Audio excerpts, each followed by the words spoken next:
Alright, good day class. I am Mr. Kayode Solomon Olubola, your host for today. I am your English language, your literature in English language teacher for today. And this e-learning platform is brought to us by Isaac Humanitarian Foundation. Yes, this is a foundation that focuses in helping students to provide solutions to their academic challenges, particularly in the area of literature in English. So for today, I am your literature in English language teacher for today. Now, the topic we want to teach today is basic elements of drama or dramatic techniques. Basic elements of drama or dramatic techniques. But before I go into the basic elements of drama and dramatic techniques, what is drama itself? Now, drama as a genre of literature has to do with what? The live performance of an action on a stage by physical characters who engage in dialogue in front of a live audience. Drama is a genre of literature that involves the performance or presentation of an action on a stage by physical or visible characters who engage in dialogue in front of a live audience. And close to it, we have a play as well. A play, on the other hand, a play is a written text which has non-physical characters, and it is meant to be read. While drama involves the live performance of an action on a stage, a play is a written text.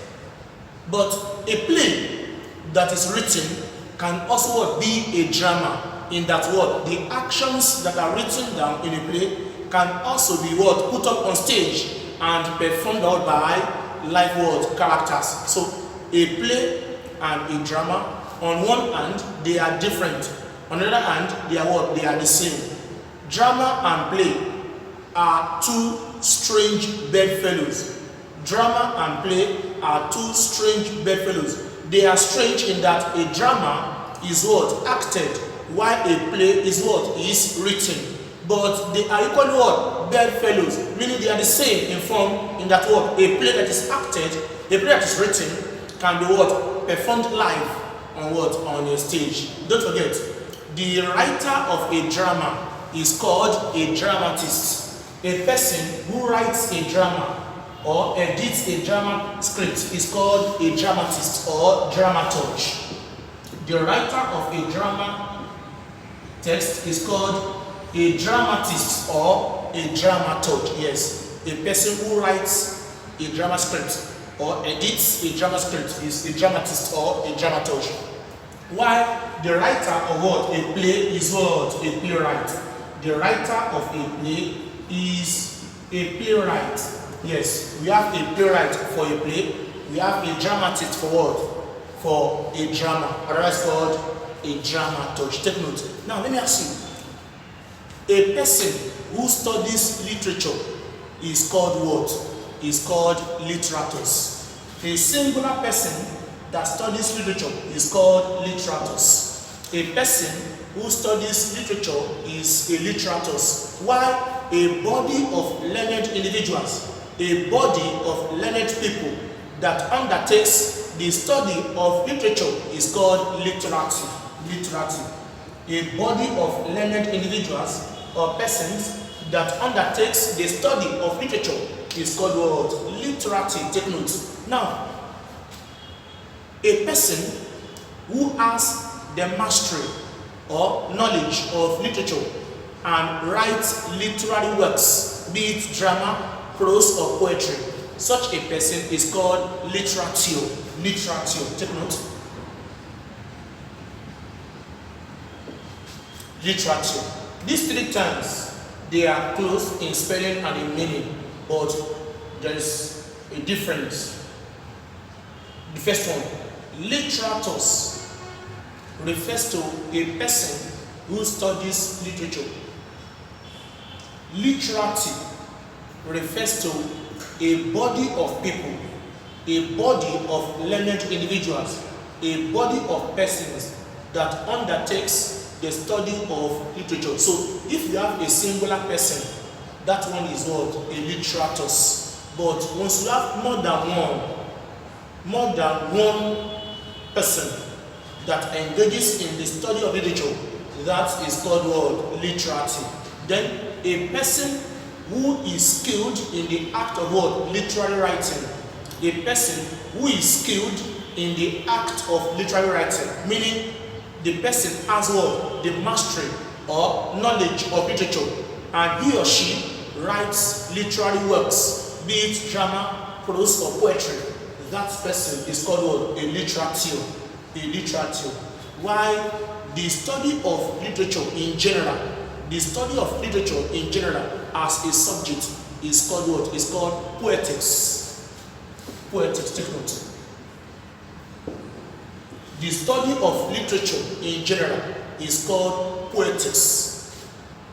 Singular person, literatus. More than one, literati. A person who writes a literary work, literatio. Then the study of literature is called poetics. Take note. This is the background word information of literature and drama as well. Now, back to drama. Drama as a genre originated from Greece. Drama came from Greece. In Greece then, they used to worship a god called Dionysus. There was a god in Greece called Dionysus. This god was worshipped once in a year. Yes, the Greeks worship this god once in a year. And anytime the festival is forthcoming, playwrights will be called upon to come and do what? Present their play on stage. And anyone whose play stands out, such a person would be given what? A reward, which is what? A good. Now, the manner in which Dionysus was worshipped in Greece those days, it was dramatic. Why? The festival is ongoing, there will be what? Praise chants, there will be gesticulation, there will be dramatization. So while they are singing, that is praise chant, there will be praise chants, there will be what? Gesticulation, there will be drum beats. All these are what? The basic elements of what? Of drama. That is why drama came from what? Ritual rites and sacrifices, which are what? Offered to the Greek god called Dionysus in the city of Dionysia. Take note. I have seen this in a post-jam past question before, particularly check OAU, that is Obafemi Awolowo University post-jam past question 2015. Yes, they asked this particular question there. They said drama is of dash origin. Answer is what? Ritual rite. They said that a drama came from what? Ritual rites and performances, which are what? Offered to the Greek god called Dionysus. Exactly. And then I said that a drama, the person who writes a drama is what? A dramatist. A person who studies literature. A person who studies literature is a literatus. A body of learned individuals is called literati, while a person who has a knowledge of literature is called literatio. Take note. The study of literature in general is called what? Is called poetics. Now, to basic elements of drama or dramatic techniques, the first one is what? Catharsis. Catharsis is the purgation of emotion in the audience through the expression of what? Pity, fear, anxiety, or sorrow. When you watch a tragic play as an audience, you audience tend to what? To have rising tension as a result of what you have watched in that word tragedy. Now, because of the tragic experience of the major character, we have the what? Expression of pity, sympathy, fear, worry, anxiety, or sorrow towards what? The tragic actions that what we have just watched in that drama or in that play.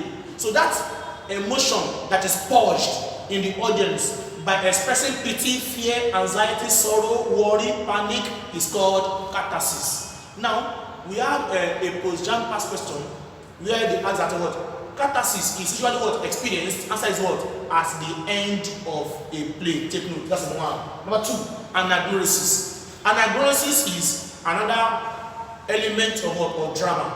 And anagnosis simply means the discovery and revelation of mysteries in drama. The discovery and revelation of mysteries in drama. Now, what are the mysteries that are being what revealed in drama? The mysteries in drama are what? The tricks, the plans, or the cleverness of what? Or the antagonist to ensure the downfall of what? Of the protagonist. So we can simply say that anagnosis is the point in drama where the protagonist discovers what? The plans of the antagonist towards what? Him or her. The point where the protagonist has the knowledge of the fact that somebody is planning against him or her so that he can take caution against enemy's plans is called anagnosis. So it is what? The point where mysteries are being what? Revealed. That is, the mysteries of what? Of the antagonist, the plans of the antagonist are being what? Made known to the world, protagonist, so as to take caution against what? Enemy's plan. That's what we call anagnosis. Look at number three, peripecia. Peripecia simply means the change of fortune or reversal of role in a character. The change, look at the simple definition. Peripecia means the change of fortune or reversal of role in a character. Meaning, when a character changes from one status to another status, when a character changes in his or her role from one status to another, it is called peripecia. And take note, peripecia is otherwise called change of fortune or reversal of role. It's otherwise called reversal of role.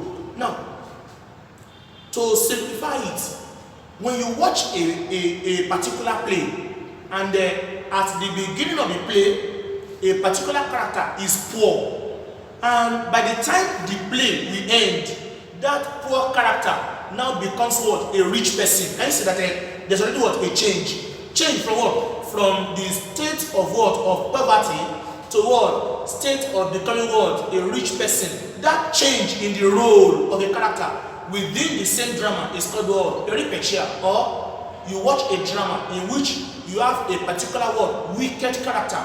You have a wicked character, yes, who has committed what? Who has committed so many atrocities at the beginning of the play.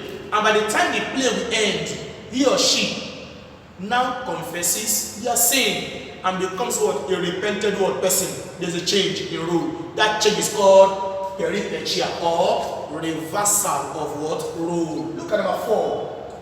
Pathos. Pathos. Pathos is an element of drama that what? That has to do with the expression of what? Of feelings of love towards a character. Yes, when you watch tragedy and you have what? You have the expression of pity, fear, anxiety.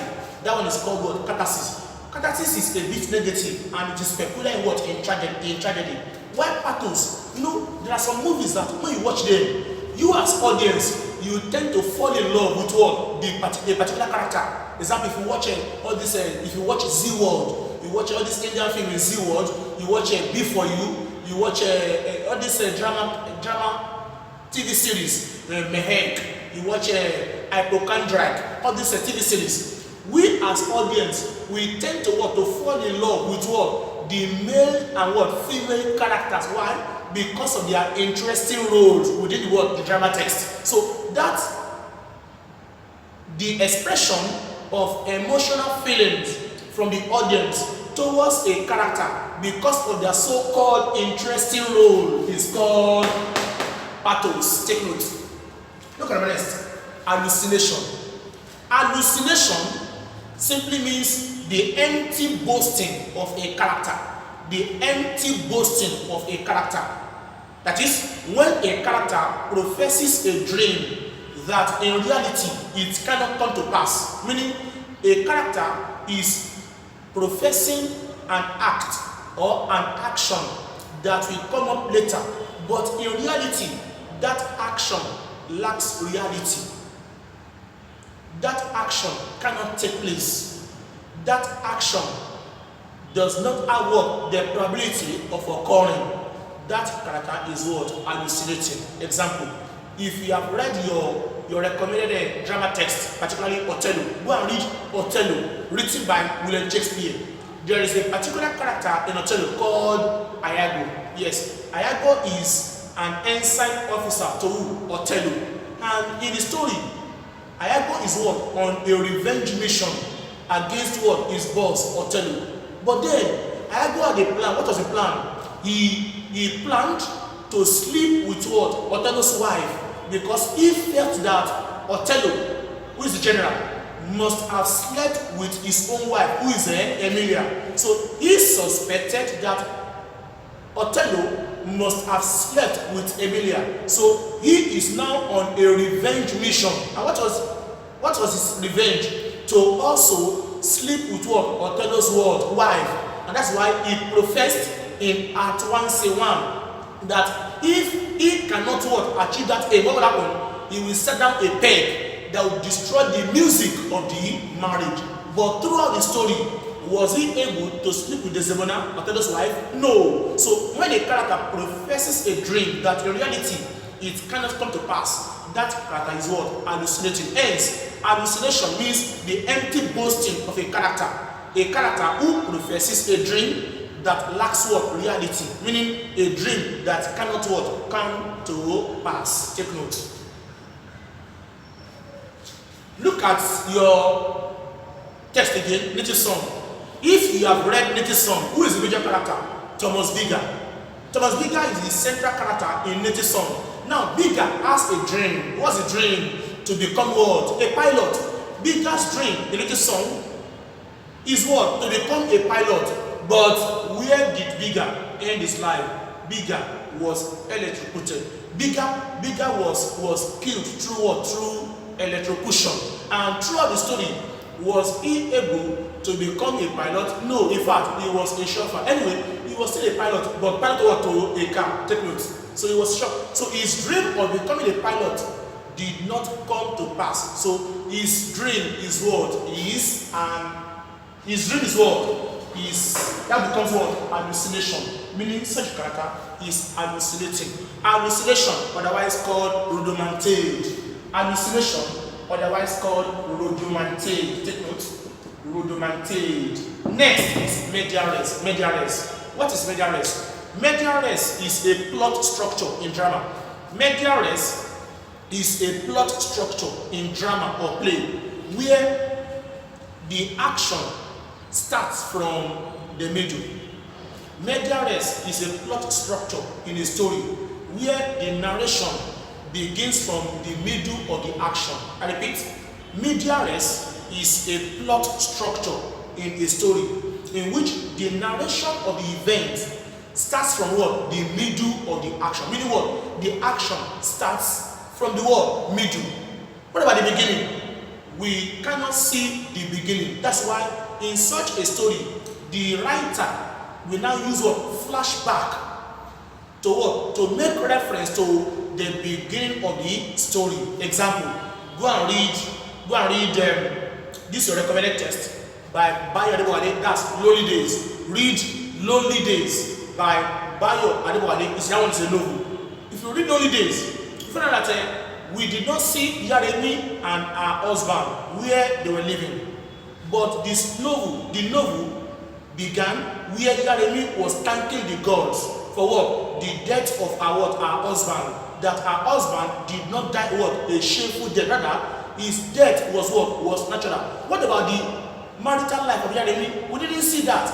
But in the story, the writer now used what? Flashback. Yaremi was what? Making a flashback to what? The marital life with what? Her husband. What? It was a good time that she enjoyed what? Her husband. Though there were what? There were minor problems.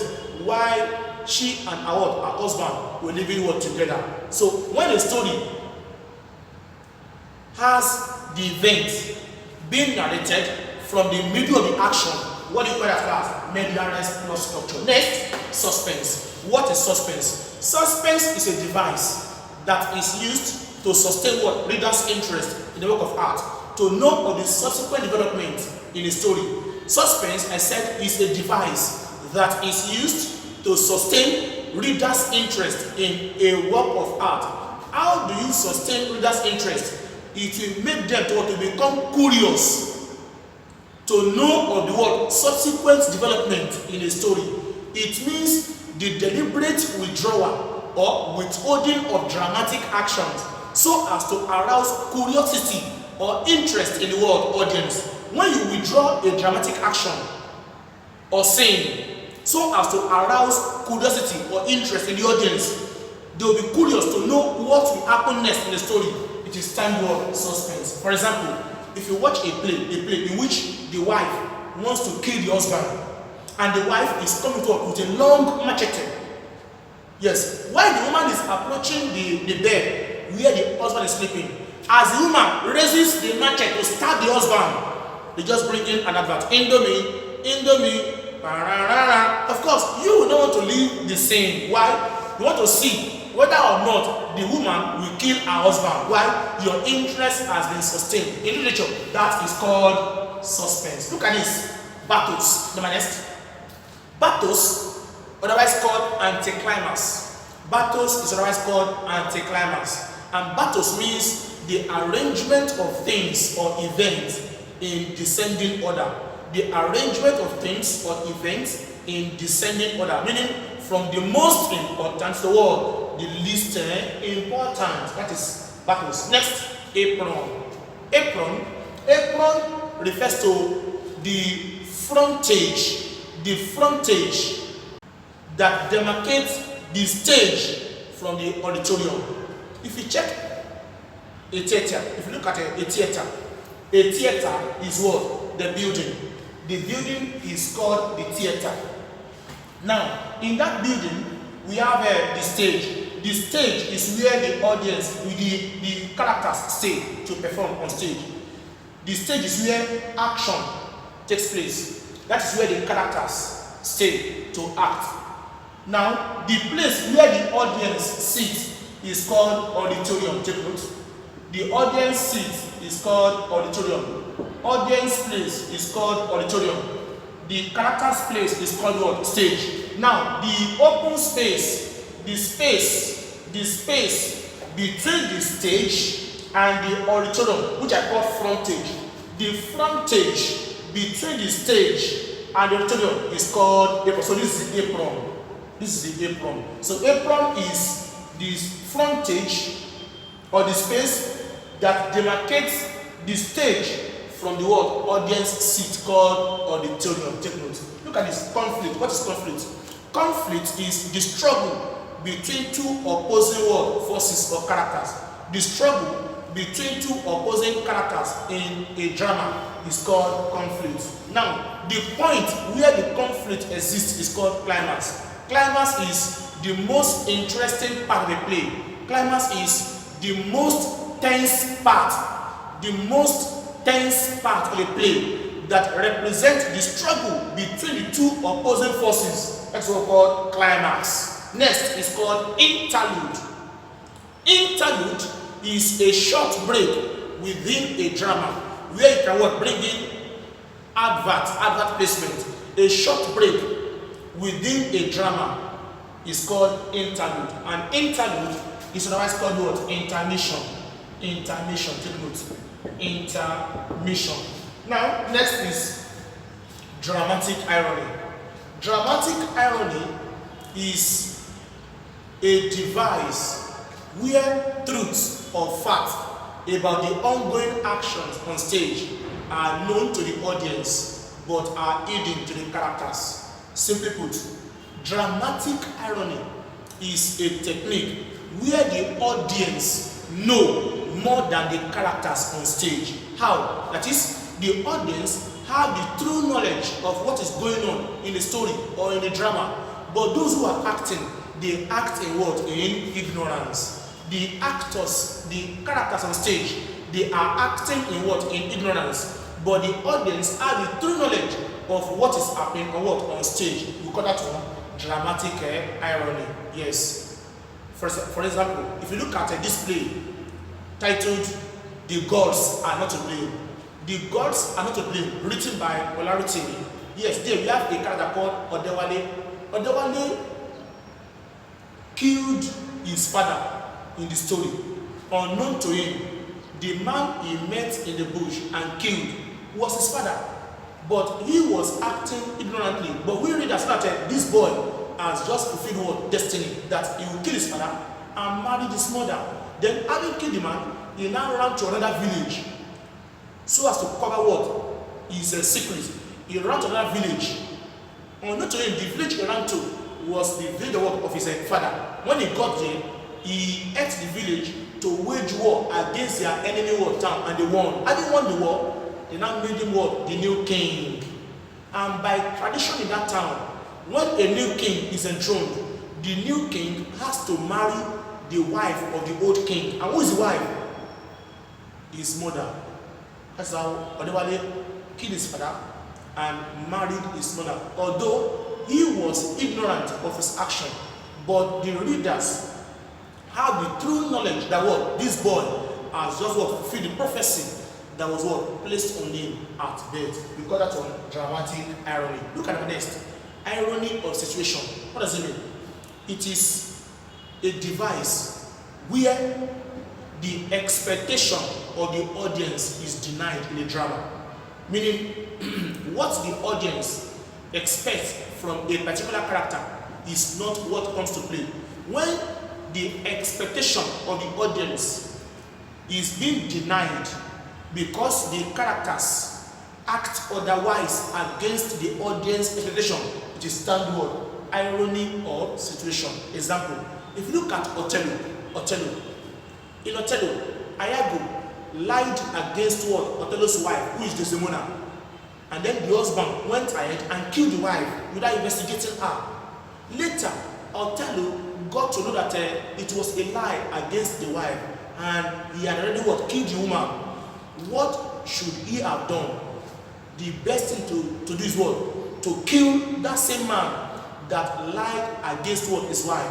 But instead, Othello now killed himself. So what we audience expect from Othello is that what? He should kill Iago that lied against the wife, but instead, Othello killed himself. So when the expectation of the audience is denied in drama, what do you call that? It is called irony of situation. Look at Lonely Days as well. Lonely Days. Yarimi is the central character.